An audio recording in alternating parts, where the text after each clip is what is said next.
showed off her luxury lifestyle in a new TikTok video. In the nearly notably teased her midriff as she donned it gray with matching leggings. She accessorized with silver ringers and flaunted her slender frame as her dark hair curled in waves. The star covered her eyes with black sunglasses as she cradled a bouquet of flowers in her arms. She then ditched the flowers and partied with sister Kendall Jenner and gal pal Hailey Bieber. The Kylie Cosmetics founder drank 818 tequila, stopped for some ice cream, and headed off to the beach in red bikini bottoms and a white lace maxi skirt. Indian fans suspected the reality star spent money on flowers for herself because her boyfriend never bought anything for her. She bought them for herself. Why would Tim even take her seriously? A fan pondered. Don't think Timmy does care. This is giving my hookup is ignoring me, so I'll do a look. I'm having such a great time with my BFFs and not thinking about him. Post to get his attention, another fan added. She just screams attention seeker with those flowers, a third fan mentioned. They needed a break from each other. She needed to pick me up because she felt sad, a fourth person wrote. Trying to say, look how much fun I'm having while Timothy is with Zendaya, commentator chimed. These followers also speculated Kelly and the actor had called it quits due to her Valentine's Day posts. In mid-February, the former E-star took to her stories and shared a snapshot of the gifts she had prepared for her kids. I'm excited for my Valentine's to wake up, she captioned the post. Thought she was going to post Timmy, another person wondered. Days later, followers became convinced the mother of two shared in order to get Timothy's attention.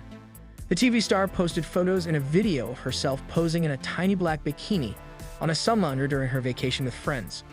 Home away from home, she wrote. Meanwhile, Timothy has been busy touring the world on the promotional trail for his new movie, Dune. Kylie shared her two children, daughter Stormy, 6, and son Air, 2 with her ex-baby daddy, rapper Travis Scott.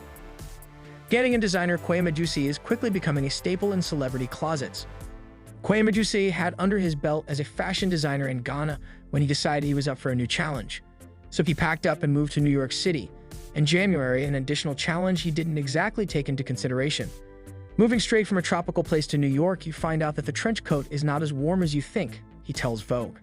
So Aduse pivoted, landing in Los Angeles, where he recently opened a new storefront on Doheny Drive in West Hollywood. In his decision to leave Ghana, Aduse felt especially compelled to put his African roots at the forefront of the brand. When I moved to La, I realized that a lot of people didn't have a reference when it comes to African fashion, even though there are amazing designers both living outside of Africa and in Africa, he says. For him, that meant giving his new label a name that honored his culture. In the end, he landed on his own. Still, he felt conflicted. It is very vulnerable, and you have to earn it if you have your name on something, he says. There's way more to be cautious about, so I had never thought I'd put my name on. In Ghana, Aduse became a master craftsman, working so closely with French ateliers that he became fluent in French. Construction and tailoring was the epicenter of his business. People just bring 2 or 3 yards of fabric from the market and then show you a picture of Beyonce or somebody. I want the same outfit, he explains. And you better not say you can't make it because obviously you're going to take their business somewhere else. I'll just say, no problem, I'll make outfit. That approach to craftsmanship is a temple of his namesake label, and Aduse's understanding of fabrics allows him to mix the masculine and the feminine. While androgyny is central to the brand identity, the designer is adamant about cutting and tailoring fabric in a way that flatters women as opposed to expecting women to wear traditional men's clothing. Aduse describes this aesthetic as a feminine look with a masculine inspiration. With most gender-neutral clothing, the cut, fundamentally, is for the male body, he says. If you want to make this look feminine, there's a way to cut it using the same fabric. The female body looks way sexier, way more protected, and very comfortable.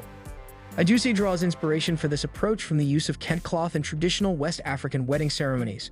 The bride and groom all go buy that fabric and take it to individual tailors and seamstresses to design something that they want, he says.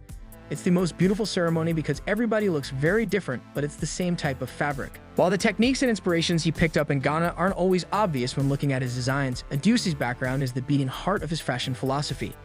He is always hoping to optimize function while still flattering his customer.